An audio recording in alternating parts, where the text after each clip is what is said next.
வணக்கம் மக்களே, நான் தான் உங்கள் ஆர்ஜே. எல்லாரும் எப்படி இருக்கீங்க? இன்றைக்கி நம்ம ஆர்ஜே இன்ஃபோ பாக்ஸ் சேனலில் பார்க்க போகிற தகவல் நம்ம சப்ஸ்கிரைபர் கேட்ட ஒரு கேள்வி தாங்க. அதாவது 40 கிராமில் ஆரம் வாங்கிறதுக்கு எவ்வளவு செலவாகும், எவ்வளோ பணம் தேவைப்படும் அப்படிங்கிறத கேட்டிருந்தாங்க. ஸோ அதுக்கான கால்குலேஷன் தான் இன்றைக்கி நம்ம பார்க்க போகிறோம். பிகாஸ் நம்ம என்னதான் கிராம் ரேட் இருந்தாலும் நம்ம பணம் ஓரளவுக்கு கூட எடுத்துகிட்டு போனால் தான் நம்ம எதிர்பார்த்த நகையை நம்மளால் வாங்க முடியும். ஸோ 5 சவரன், அதாவது 40 கிராமுங்கிறது பார்த்திங்கன்னா 5 சவரன், ஒரு சவரன் 8 கிராம். ஸோ 5 சவரன் நகை எடுக்கிறதுக்கு இப்போ இருக்கிற விலையில் எவ்வளோ ஆகும் அப்படிங்கிறத நம்ம இன்றைக்கி பார்க்க போகிறோம். ஸோ மொத்தமாக பணம் கொடுத்து நகை வாங்குறவங்க, ஒரு சிலருக்கு இப்போ தீபாவளி டைமில் போனஸ் கிடைக்கும், அந்த மாதிரி ஏதாவது பணம் வருது லம்சமாக, அந்த பணத்தை நகையாக வாங்கணும் அப்படின்னு நினைக்கிறவங்க நிச்சயமாக இப்போது வாங்கி நீங்கள் கோல்டில் இன்வெஸ்ட் பண்ணுறீங்க அப்படிங்கிறப்ப ஒரு நல்ல இன்வெஸ்ட்மெண்ட்டாகவும் இருக்கும். அண்ட் அது நமக்கு எல்லா டைம்லேயும் யூஸ் ஆகிற ஒரு பொருளாக இருக்கும். ஸோ நகையாக நம்ம வாங்குகிறோம் மொத்தமாக பணம் கொடுத்து அப்படிங்கிறப்ப கோல்டில் இன்வெஸ்ட் பண்ணுறப்ப நிச்சயமாக அது ஒரு லாங் டேர்முக்குன்னு பார்க்குறப்ப நமக்கு யூஸ்ஃபுல்லாக இருக்கும். ஸோ 5 சவரனில் ஆரம் எடுக்கிறதுக்கு எவ்வளோ ரூபாய் ஆகுன்றதை இன்றைக்கி நம்ம பார்க்க போகிறோம். இந்த தகவல் நம்ம சப்ஸ்கிரைபர் லக்ஷ்மி மல்லிகாவுக்கு மட்டும் இல்லாமல் பார்க்குற நிறைய பேருக்கு யூஸ்ஃபுல்லாக இருக்கும்னு நினைக்கிறேன். அதனால் வீடியோவை ஸ்கிப் பண்ணாமல் ஃபுல்லாக பாருங்கள். அண்ட் இது இல்லாமல் நம்ம சேனலில் பார்த்திங்கன்னா மணி ரிலேட்டடான இன்னும் நிறைய வீடியோஸ் போட்டிருக்கோம்.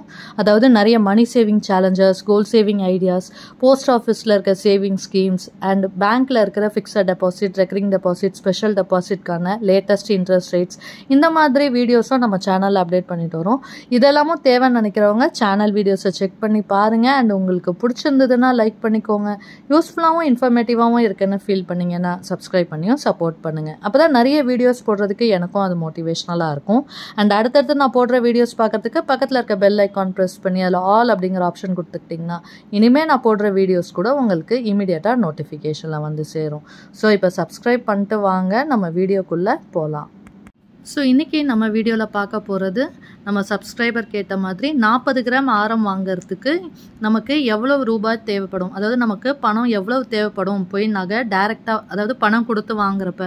யூஸ்வலாக நம்ம நகை வாங்குறப்ப பார்த்திங்கன்னா நம்ம கோல்டு சிட்டு போட்டு வாங்குகிறோம் அப்படிங்கிறப்ப 11 மாதம் ஆகும்.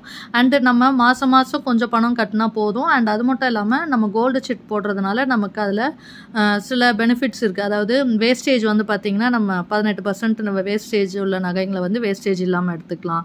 ஒரு சில கடைகளில் பார்த்திங்கன்னா கோல்டாக வரவு வச்சுப்பாங்க. ஸோ இந்த மாதிரி பெனிஃபிட்ஸ் இருக்கும். இது யூஸ்வலாக நம்ம மாதம் மாதம் கட்டுறப்ப. இதே மொத்தமாக நம்ம பணம் கொடுத்து நகை வாங்குகிறோம் அப்படிங்கிறப்ப பார்த்திங்கன்னா நமக்கு எந்த ஆஃபரும் இருக்காது. அதாவது நம்ம வேஸ்டேஜ் கொடுக்குற மாதிரி இருக்கும். அண்டு அன்னைக்கு கோல்டோட விலை நம்ம வாங்க போகிறப்ப என்ன ரேட் இருக்கோ அதை பேஸ் பண்ணி தான் நமக்கு கால்குலேட் பண்ணுவாங்க. ஸோ ஆனாலும் நம்மக்கிட்ட லம்சம் அமௌண்ட் இருக்குது, நம்ம கையில் வச்சுருந்தா செலவு பண்ணிவிடுவோம், தேவையில்லாமல் வேறு ஏதாவது யூஸ்லெஸ்ஸாக வாங்கிடுவோம் அப்படின்னு நினைக்காம கோல்டாக வாங்கணும்னு நினைக்கிறவங்களுக்கு உங்ககிட்ட மொத்தமாக பணம் இருந்துச்சு அப்படின்னா தங்கத்தில் முதலீடு பண்ணுறது ஒரு நல்ல ஒரு ஆப்ஷனாக இருக்கும். ஸோ அதுக்கு மெயினாக நமக்கு தேவை கோல்டோட ரேட்டு. ஸோ உங்ககிட்ட லம்சம் அமௌண்ட் இருக்குனாலும் ஒரு 2-3 நாள் கோல்டோட ரேட் எப்படி போகுது அப்படின்றத பார்த்துட்டு நீங்கள் வாங்கலாம். பிகாஸ் இப்போது 40 கிராம் அப்படிங்கிறப்போ ஒரு கிராமுக்கு 100 ரூபா நமக்கு குறைஞ்சிது அப்படின்னாலும் கிட்டத்தட்ட 4000-5000 நமக்கு சேவ் ஆகும். ஸோ அதனால் கோல்டோட ரேட் எப்படி இருக்குன்னு பார்த்துட்டு கொஞ்சம் இறங்குற மாதிரி இருந்ததுன்னா ஒரு 1 வீக் டைமில் கோல்டோட ரேட்டை நீங்கள் வாட்ச் பண்ணிவிட்டு வாங்கிக்கலாம். ஸோ அதுலேருந்து நமக்கு அட்லீஸ்ட் வேஸ்டேஜ் மொத்தம் நமக்கு லாபம் இல்லைனாலும் நம்ம கொடுக்குற பணத்துலேருந்து ஒரு 4000-5000 நம்மளால் சேவ் பண்ண முடியும். ஸோ கோல்ட் ரேட்டை மானிட்டர் பண்ணுங்கள், ஏறுதா இறங்குதான்னு. இறங்குற மாதிரி இருந்ததுன்னா நம்ம 2-3 நாள் வெயிட் பண்ணி கூட வாங்கலாம். அண்ட் அது மட்டும் இல்லாமல் வேஸ்டேஜ், இப்போது வேஸ்டேஜ் பார்த்திங்கன்னா கடைக்கு கடை வேறுபடும். எல்லா கடையிலையும் ஃபிக்ஸடாக ஒரே மாதிரியான வேஸ்டேஜ் இருக்காது.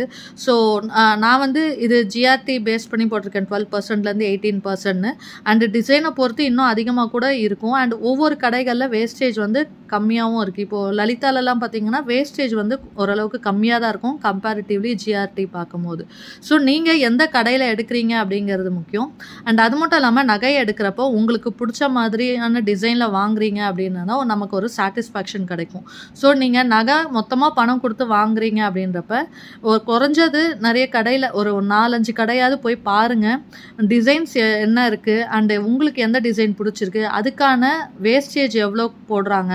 ஸோ ஒவ்வொரு கடையும் நீங்கள் கம்பேர் பண்ணி பார்த்துட்டு வாங்கினீங்கன்னா அதுலேருந்து நமக்கு பிடிச்ச நகையும் எடுக்கலாம். அட் த சேம் டைம் விலை குறைவாகவும் நம்ம வாங்குறதுக்கு ட்ரை பண்ணலாம் 4-5 கடையில் கம்பேர் பண்ணுறப்ப.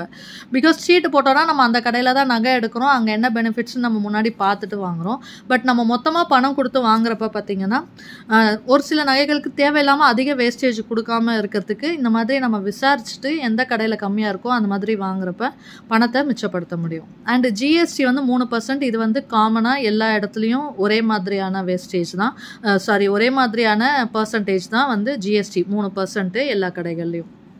இப்போது நம்ம எவ்வளோ ஆகுன்றதை கால்குலேட் பண்ணுறதுக்கு நான் இன்றைக்கான கோல்டு ரேட் வச்சு போட்டிருக்கேன். ஸோ இன்றைக்கி 30 அக்டோபர் 2023 22 கேரட் கோல்டு வந்து பார்த்திங்கன்னா 1 கிராமு 5735 ரூபா. ஸோ நம்ம வாங்குறப்ப பார்த்திங்கன்னா பெரிய கடைகளில் வாங்குறப்ப மேக்ஸிமம் நமக்கு வந்து இந்த 22K கேரட் கோல்டு, அதாவது 916ன்னு சொல்லுவோம் இல்லையா. ஸோ அந்த கோல்டு வாங்குறப்ப பார்த்திங்கன்னா நம்ம திரும்ப எக்ஸ்சேஞ்ச் பண்ணுறப்பவும் நமக்கு வந்து வேல்யூ வந்து பெருசாக கழியாது. இதே நம்ம அதெல்லாம் பார்க்காம வாங்குறப்ப நம்ம எக்ஸ்சேஞ்ச் பண்ணுறப்ப அதிகமான பணத்தை நம்மளால் இழக்க முடியும். ஸோ அதனால் 916 நகையாக எடுங்க. ஸோ அதுக்கு வந்து 1 கிராம் வந்து ரேட்டு இன்றைக்கான ரேட்டு 5735 ரூபா. ஸோ அவங்க கேட்டது வந்து பார்த்திங்கன்னா சப்ஸ்கிரைபர் 40 கிராமில் ஆரம் வாங்குறேன் அப்படின்னு சொல்லியிருந்தாங்க, அதாவது 5 சவரன். ஸோ 40 கிராமுக்கு கோல்டோட ரேட் மட்டும் எவ்வளோ ஆகும்னு பார்த்திங்கன்னா 2,29,400 ரூபா, அதாவது 5735 இன்ட்டு 40 கிராம் போட்டிருக்கேன். ஸோ இந்த அமௌண்ட் வருது. இது வந்து கோல்டோட ரேட் மட்டும். அண்ட் வேஸ்டேஜ் வந்து நான் 15%ன்னு போட்டிருக்கேன். நான் பார்த்த ஆரம் டிசைன்ஸில் வந்து பார்த்திங்கன்னா 15, 16 அந்த மாதிரி டிசைன்ஸ் இருக்குது. ஸோ வேஸ்டேஜ் வந்து ஃபிக்ஸடாக சொல்ல முடியாது, நான் வந்து அப்ராக்சிமேட்டாக போட்டிருக்கேன். ஸோ நீங்கள் எடுக்கிற நகையை பொறுத்து இந்த வேஸ்டேஜ் வந்து வேறுபடும். ஸோ 15% வேஸ்டேஜ் அப்படிங்கிறப்ப பார்த்திங்கன்னா இந்த 40 கிராமில் 15% வேஸ்டேஜ், அதாவது 6 கிராம் வந்து வேஸ்டேஜ் ஆகும். ஸோ 6 கிராமுக்கான பணம் வந்து வேஸ்டேஜ்க்கு 1 கிராம் வந்து 5735 ரூபா இல்லையா. ஸோ 6 கிராமுக்குன்னு நம்ம கால்குலேட் பண்ணால் வேஸ்டேஜ் மட்டும் 34,410 ரூபா வருது. ஸோ இந்த ரெண்டு அமௌண்ட்டும், அதாவது நகையோட விலை ப்ளஸ் வேஸ்டேஜும் சேர்த்தோன்னா 2,63,810 ரூபா வருது. இந்த அமௌண்ட்டுக்கு ஜிஎஸ்டி போடுவாங்க. ஸோ ஜிஎஸ்டி வந்து 3%. ஸோ இந்த அமௌண்ட்டுக்கு 3% ஜிஎஸ்டி அப்படிங்கிறப்ப அதுக்கான பணம் எவ்வளோன்னு பார்த்திங்கன்னா 7,915 ரூபா வருது. ஸோ இது எல்லாத்தையும் மொத்தமாக நம்ம சேர்த்தோம் அப்படின்னா 2,71,725 ரூபா வருது. இதுதான் வந்து அதாவது 15%ல் நீங்கள் வேஸ்டேஜ் உள்ள நகை எடுக்கிறீங்க அப்படிங்கிறப்ப 5 சவரன் வாங்கினீங்கன்னா உங்களுக்கு 2,71,725 ரூபா தேவைப்படுது. இது வந்து அமௌண்ட்டு 5 சவரன் வாங்கிறதுக்கு. இதே வந்து வேஸ்டேஜ் வந்து இன்கேஸ் இதை விட கம்மியாக 12%ல் வேஸ்டேஜில் நகை எடுக்கிறீங்கன்றப்ப உங்களுக்கு இன்னும் ஒரு 4,000 5,000 வந்து கம்மியாகும். இதே 15% இல்லாமல் இன்னும் அதிகமான வேஸ்டேஜ், ஃபார் எக்ஸாம்பிள் 18% கிட்ட வேஸ்டேஜ்ன்றப்ப அதே 5,000 6,000 விலை வந்து எக்ஸ்ட்ரா ஆகும். ஸோ அப்ராக்சிமேட்டாக நீங்கள் வந்து 2,70,000 ரூபாயிலேருந்து 2,80,000 ரூபா வரைக்கும் கொண்டு போனீங்க அப்படின்னா 5 சவரனில் ஆரம் வந்து எடுக்க முடியும். அண்ட் நான் முன்னாடி சொன்ன மாதிரி நீங்கள் பணமாக கொடுத்து வாங்குறதுனால நிறைய கடைகளில் விசாரிச்சுட்டு வேஸ்டேஜ் என்ன அப்படின்றத பார்த்துட்டு உங்களுக்கு பிடிச்ச டிசைனாக எடுத்தீங்க அப்படின்னா சாட்டிஸ்ஃபேக்ஷனாக இருக்கும். ஸோ நம்ம கொடுக்குற பணம் வந்து நமக்கு வர்த்தாக இருக்கும். இல்லைனா நம்ம வந்து பிடிக்காம ஒரு டிசைனை எடுக்கிறதுனாலையோ இல்லை தேவையில்லாமல் அதிகமான வேஸ்டேஜ் கொடுத்து நம்ம வாங்குகிறோம் அப்படின்றப்ப நமக்கு வந்து லாஸ் இருக்கும். ஸோ முன்னாடியே நீங்கள் விசாரிச்சுட்டு போய் வாங்குங்க. 5 சவரன் வாங்குறதுக்கு மேக்ஸிமம் 2.8 lakhs வரைக்கும் ஆகும். இதுதான் வந்து கால்குலேஷன். ஸோ நிச்சயமாக இந்த தகவல் வந்து உங்களுக்கு பயனுள்ளதாக இருக்கும் அப்படின்னு நினைக்கிறேன். உங்களுக்கு வேறு ஏதாவது டவுட்ஸ் இருந்துச்சு அப்படின்னாலும் கமெண்ட் செக்ஷனில் கேளுங்க. அண்ட் இன்னொரு நல்ல பயனுள்ள தகவலோடு உங்களை சந்திக்கிறேன். அதுவரை உங்களிடமிருந்து விடைபெறுவது உங்கள் ஆர்ஜே. நன்றி, வணக்கம்.